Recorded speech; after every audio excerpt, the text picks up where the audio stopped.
Okey, bertemu lagi dalam YouTube channel saya, Protota Channel. Okey, hari ni kita nak review satu produk. Ni kereta saya. Kereta saya belum basuh belum basuh. Tengok.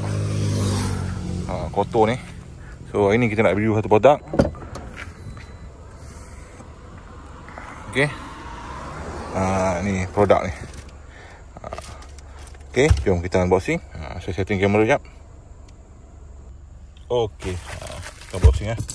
Kita unboxing. Apa ni? Ni adalah tayar dressing silicone gel. Okey. Long lasting ultimate shine. Okey. Dia punya ni high gloss tire shine with UV protection. Last up to 4 week. So dia boleh tahan sebulan. Dia claim sini dia tahan sebulan lah. Okay. So cara nak pakai dia, kita ambil span. Ni span saya. Okay. Span saya nipis ni. Ini untuk glass coating, untuk balik tayar boleh lah ni. Okay. Jom kita gigit tayar. Okay. Kalau tengok tayar saya ni, tayar saya ni belum basuh belum basuh. Okay. Rim X70 19 inci. Okay, tayar Continental. So kita ambil wax ni, kita buka. Sebelum tu kita kena buka dia punya ni lah. Okay, dia punya ni. Dia punya ni. Kalau korang tak nak buka ni, korang buka ni pun tak apa. Dekat sini pun boleh. Kat sini pun boleh. Macam ni. Macam ni. So kita buat dia punya. Ni saya tak wax, ni saya wax lah. Dan tengok dia punya shiny dia, nampak? Okay, ni saya wax. Ni saya tak wax, ni saya wax. So dia likat, warna jernih. Tengok, dia punya apa ni, tekstur dia ni lebih pekat pada sabun. Kalau korang buat apa ni, kalau korang ambil sabun glow tu, dia lebih pekat pada sabun.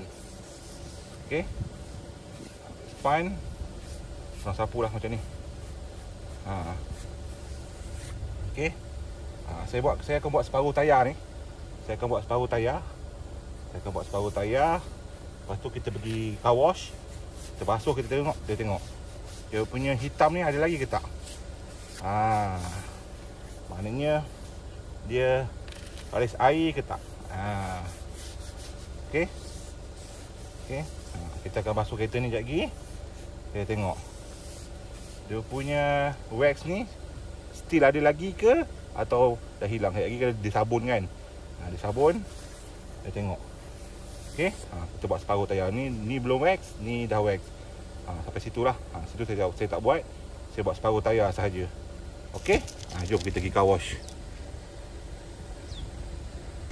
Kalau kau tengok perbezaan dia, ni dah wax. Yang ni belum wax, nampak? Ni kotor ni. Yang ni dia terus berkilat. Dia terus ada shine kat situ. So, jom kita pergi basuh tayar, kita tengok. Ada lagi ke tak ni? Okey.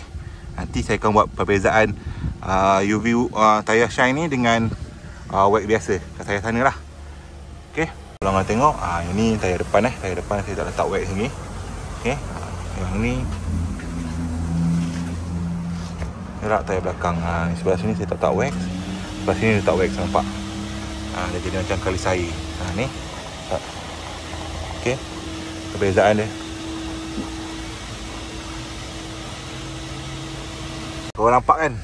Yang bawah tu saya guna silicone gel ni. Yang atas saya tak wax lah.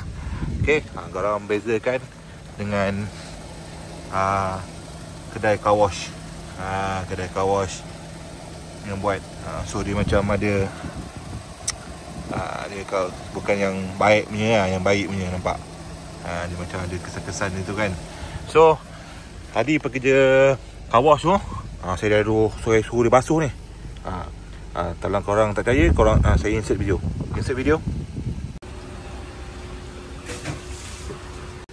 Okey, kau nak tengok tadi kan, dia dah basuh ni. Dia dah basuh rim saya ni. Ni yang saya wax guna silikon gel ni, tire dressing silikon gel. Okey. So ianya bagus. Kali saya tengok dia tahan lama. Tadi saya dah basuh pun dia masih ada lagi. Dia masih ada lagi. Okey, yang sini saya buat, yang sini saya belum buat. Okey, tengok. Ni yang belum buat dah. Okey, kalau korang nak dapatkan ni, nanti saya bagi link description kat bawah. Kau boleh tekan link kat bawah tu. Okey, itu saja video saya untuk kali ni. Jangan lupa like, comment, share video dengan kawan. Last sekali guys, tolong subscribe guys. Okey, silikon gel guys. Dia pekat, likat dan padu guys.